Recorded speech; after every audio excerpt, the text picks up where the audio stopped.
ನಮಸ್ಕಾರ ಸ್ನೇಹಿತರೆ, ನಿಸರ್ಗ dairy farm YouTube, Facebook, Instagram ಸ್ವಾಗತ. ನೋಡಿ, ಒಂದು ಹಸು ಹೋಗ್ತಾ ಇದೆ.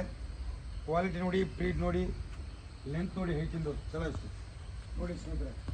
ಹಸು ಮೈಸೂರಿಗೆ ಹೋಗ್ತಾ ಇದೆ. ನೀವು ಬೇಲೂರಿಗೆ ಅಲ್ವಾ? ಹಾಂ ಸರ್, ಬೇಲೂರಿಗೆ, ದೇವನೂರು ಬೇಲೂರು ಹತ್ರ. ಹಳ್ಳಿ ನೋಡಿ, ಬ್ರೀಡ್ ನೋಡಿ, ಕ್ವಾಲಿಟಿ ನೋಡ್ತಾ ಹೋಗಿ ಸ್ನೇಹಿತರೆ. ಈ ರೀತಿ ಹಸುಗಳು ಎಲ್ಲಿ ಸಿಗುತ್ತೆ ಚಲೋ ಬಾಯ್ ಚಲಾಯಿಸಿ ನೋಡಿ ಹಸು ಹೆಂಗಿದೆ ಅಂತ.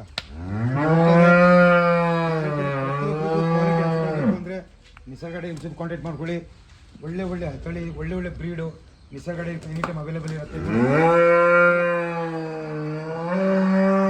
ನೋಡ್ತಾರ ನೋಡಿ ಹೆಂಗಿದೆ ಹಸು. ನೋಡಿ 55+ ಮಿಲ್ಕಿಂಗ್ ಇದು ಹೇಳ್ಕೊಡ್ತಾ ಇದೀವಿ. ಜೊಚ್ಚಲ 55 ಮಿಲ್ಕಿಂಗ್ ಹಸು ನೋಡಿ ಹೋಗ್ತಾ ಇದೆ ಮೈಸೂರಿಗೆ, ಇದಕ್ಕೆ ಬೇಲೂರಿಗೆ.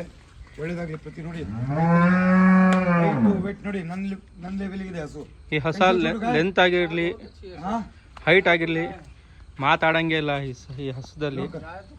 ಏಕ್ ನಂಬರ್ ಗಾಯ ನೋಡಿ ನೋಡಿ, ಬರೀ ಅದು ನಿಂತ್ಕೊಳ್ಳೋ ಸ್ಟೈಲ್ ನೋಡಿ, ಬ್ರೀಡು ಅದು ನಡೆಯೋ ಸ್ಟೈಲು, ಕಾಲು ಅಗ್ಲಿಸ್ಕೊಂಡು. ಇಫ್ ಇನ್ ಕೇಸ್ ಇನ್ನೇನಾದ್ರು ಬಾಟಮ್ ಮಾಡಿದ್ರೆ ಇನ್ನೂ ಕಾಲುಗಳು ಇನ್ನೂ ಅಗ್ಲ ಮಾಡ್ಕೊಂಡು ನಿಂತ್ಕೋತವೆ. ಇದರಲ್ಲೆಲ್ಲ ಹಾಲು ಕರೆಯೋರಿಗೆ ಎಕ್ಸ್ಪೀರಿಯನ್ಸ್ ಇರಬೇಕು. ಮಾತ್ರ ಈ ಥರ ದೊಡ್ಡ ಹಸುಗಳು. ಹಾಂ, ಇಲ್ಲಾಂದರೆ ಸುಮ್ಮನೆ ತೊಗೊಂಡೋಗಿ ಇಂಥ ಹಸುಗಳ್ನು ಹಾಳು ಮಾಡಿಬಿಟ್ಟು 15 ಲೀಟ್ರಿಗೆ ತಂದು ನಿಲ್ಲಿಸ್ಬಿಡ್ತಾರೆ. ಇದೇನಿದ್ರು 25 ಒಂದು ಟೈಮಿಗೆ ಕೊಡೋವಂಥ ಕ್ಷಮತೆ ಇದೆ ಹಸುಗಿದು.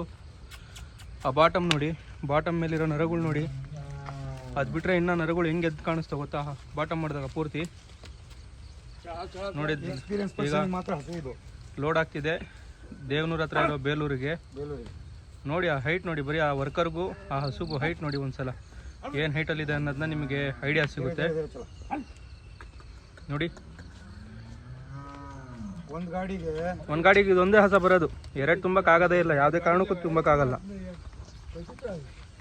ಒಂದು ಗಾಡಿಗೆ ಒಂದೇ ಹಸ ಇದು.